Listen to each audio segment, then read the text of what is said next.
Coming up on West Dakota Fox News at 9, a wild chase ends in a surprising plot twist. Plus, the search for bodies in a gas rig explosion turns into a recovery mission. But first we had the state of the state, but what about the state of the tribes? This is West Dakota Fox News at 9 with Molly Martinez and meteorologist Henry Blakes. Your first news of the night starts right now on West Dakota Fox News at 9. Good evening, I'm Molly Martinez. It's a day after the governor's State of the State address, and another important speech is noticeably absent. I'm talking about the State of the Tribes address. In Governor Burgum's statements yesterday, he highlighted the importance of strengthening the relationship with state tribes and tribal leaders. Reporter Cynthia McLaughlin went to the Office of Indian Affairs for their take on the matter. On Tuesday at Minot State University, Governor Burgum expressed how he planned to strengthen tribal relations. Some of his plans of action are taking place as early as next week. Yes, we're separate nations. We're all North Dakotans. Governor Doug Burgum wants to work closely with all of the tribal nations in North Dakota to resolve issues in their communities. We all want the same thing. Burgum and the legislature created the first ever tribal taxation committee. We've got the leaders from both parties, the tax commissioner, the lieutenant governor, myself, Scott Davis from Indian Affairs. It's a historic group of leaders. Scott Davis, the executive director of the State Indian Affairs Commission, says he's already seeing progress. Well, there's a big opportunity here for the tribes to participate, to engage. There's been numerous meetings held, face-to-face visits, and they're going to continue under his administration. Davis says he's lining out the priorities for each tribe and scripting memorandums of understanding, a contract without legally enforceable promises. They're being formulated and hopefully signed off here within a month or two. In particular, law enforcement's a big one we're working on. The other one is the, missing our relative Olivia Lonebear. We've been working really hard with the tribe and the state and federal partners on finding her. Burgum also says that educating our people on the history of Native Americans in North Dakota is a key for unity in the Peace Garden state. On January 30th and 31st, there will be a conference at the Ramada Inn in Bismarck designed to strengthen government-to-government relations. 180 people have already signed up to attend. To register, you can go to indianaffairs.nd.gov. Time is 9:02. Let's take our first check on weather with meteorologist Henry Blakes. Hey, once again, we're looking at some fog developing across the viewing area. Thanks, Henry. Ryan Rauschenberger says he will seek re-election as tax commissioner despite a battle with alcohol addiction. 34-year-old Rauschenberger was arrested in Mandan this past September for DUI. His blood alcohol content was more than twice the legal limit. In a statement today, Rauschenberger says his health has improved and he's working with an addiction counselor.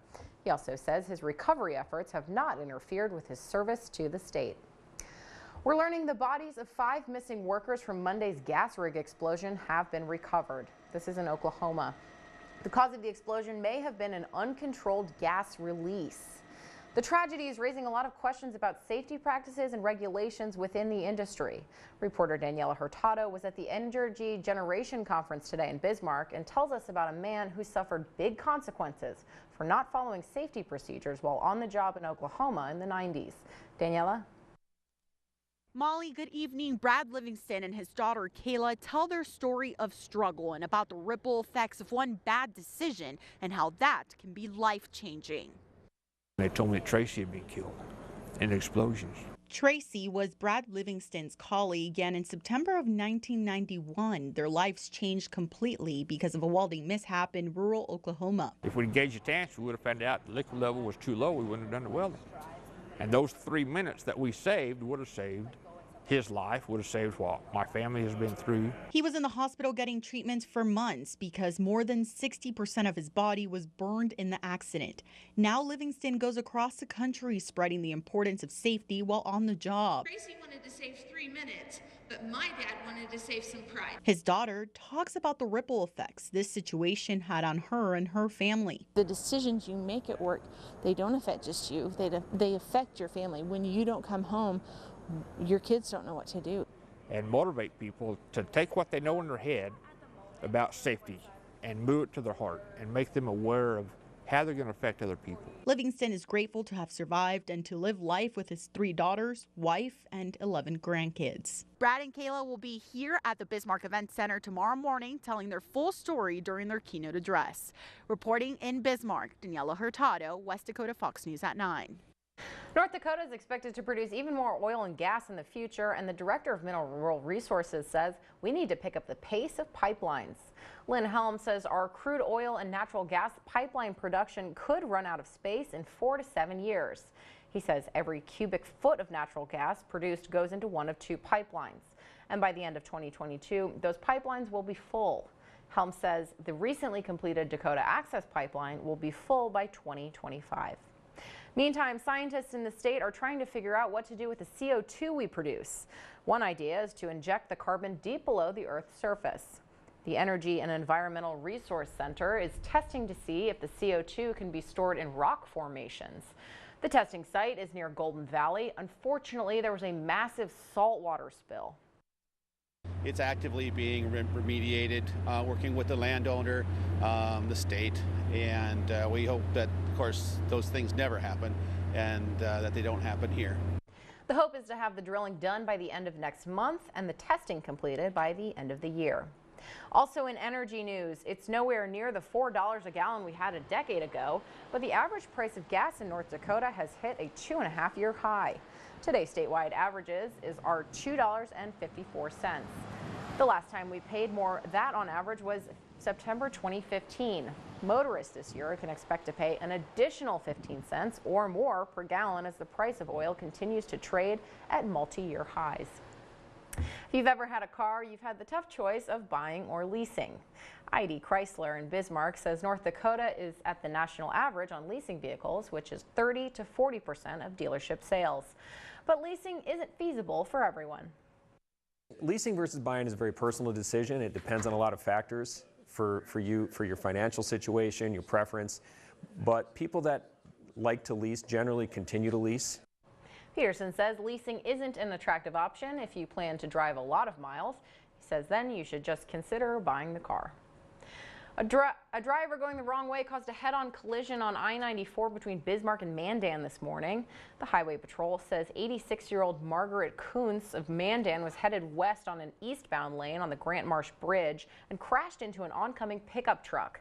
She was not injured, but the other driver, 54-year-old Amos Krav of Baldwin, suffered minor injuries. Kuntz is cited for going the wrong way.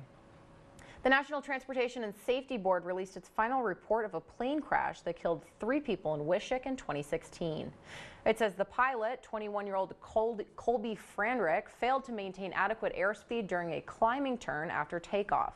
That caused the plane to nosedive into a lake. Investigators also say his self-induced pressure to quickly transport his 10-year-old cousin, Aaron Nordstrom, for urgent dental care was a contributing factor. The crash also killed 38-year-old Christine Fandrick. In health news, more people are winding up in the hospital, and it's this year's flu strain to blame. To protect patients, hospitals are now restricting who comes in for visiting hours. Andrew Horn explains why. Another bad flu year is causing North Dakota hospitals to limit who comes through their doors. So what we're doing is restricting the visitors to immediate family only. So only the people that should be here visiting the patient are allowed.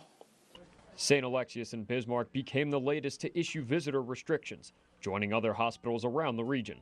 Nationally, the flu vaccine isn't as effective this year, leading to more cases. It's about a third of the folks who get tested are coming up positive, and it's still on the upswing.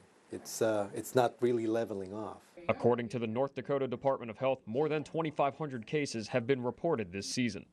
This is a low estimate of the true number since testing is not mandatory. 146 people have been hospitalized across the state, and 10 people as of January 13th have died. The department adds it's hard to predict how long the season will run. It could be a couple weeks. It could be up to a month or two. We hope it'll just be another couple of weeks before we start to taper off, but influenza can be unpredictable, so it's good to take precautions.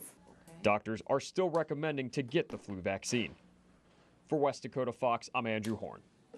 Also in local health news, Bismarck Burley Public Health will begin conducting breastfeeding classes for expectant mothers. Classes will be twice on Mondays and Saturdays beginning February 12th. Studies continue to find the benefits of breastfeeding, including the latest findings that it can help reduce a mother's risk of developing type 2 diabetes. Our breastfeeding rate at 6 months is lower than we'd like it to be.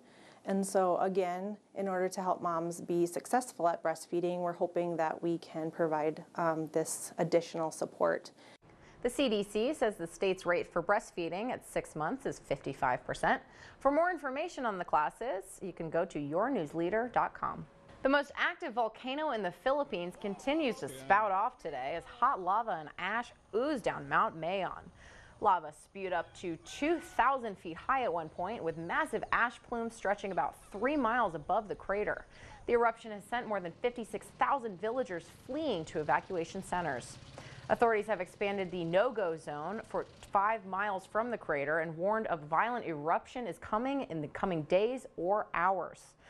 And a wild car chase in Arizona with a surprise twist ending. You can see the SUV flying down the road before slamming into another car. The SUV splits several times, giving off a plume of white smoke. That's when the driver squeezes out of the wreckage and runs to the sidewalk. By the time officers arrive, they think he's still inside the car. He backs away, but as someone points him out, that's when police turn their guns and chase him down. They eventually arrest him. Authorities in Utah are looking for a woman who pulled into a stranger's garage and robbed the place blind. Surveillance video captured the whole thing. You can see the woman stealing tools and other appliances, stuffing them into her car. The homeowner posted the video on Facebook, which has since gone viral. And a tricky rescue today in Texas after a worker tumbles down a manhole. It happened this morning in Princeton, about an hour outside of Dallas. Police say the man was breathing and conscious when first responders arrived. Once he was pulled out, an air ambulance was waiting to transport him to the hospital. Over in Florida, a hit and run caused this mess. Homeowner John Kirkland woke up when he heard loud noises in his driveway yesterday morning. When he walked outside, he saw the driver speeding away and his cars stacked on top of each other. He still isn't sure how it got that way. And in Illinois, it's raining money. Take a look at this. Cash from a gambling machine is scattered all over the interstate. That's because a vehicle carrying the machines crashed. State police say nobody was seriously hurt, but it caused a huge traffic backup as crews needed about an hour to pick up all the money. Let's check our forecast now to see if it'll be raining money here anytime soon. What do you say, Henry? Not money, but a little bit of precipitation later on in the week. Not expecting anything major. Welcome back. Scientists in China cloned monkeys using the same method that produced Dolly the sheep 20 years ago.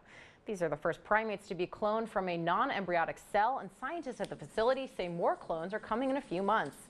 The team says the work brings the prospect of human cloning closer, though it is not their intention. If you don't have plans for Valentine's Day yet, you're in luck. White Castle just announced they're taking reservations for Valentine's Day dinner. It's scheduled between 4 and 9 p.m. in most locations. The evening includes a hostess and table service. So what do you say, Henry? A romantic night at White Castle? Yeah, I'm down for that. We're going to be talking about the fog that we've got in the forecast right now. Just then, about 5 minutes ago, National Weather Service issued a dense fog advisory for extreme north central North Dakota, and that will remain in effect until 10 o'clock in the morning. Doesn't include Minot, but you will still have some fog nonetheless. We'll be starting out in the teens and 20s, highs closer to 40, and yes, roller coaster weather through the rest of the week. Henry, we will be spending Valentine's Day together because we'll both be working. Sounds good. See you then.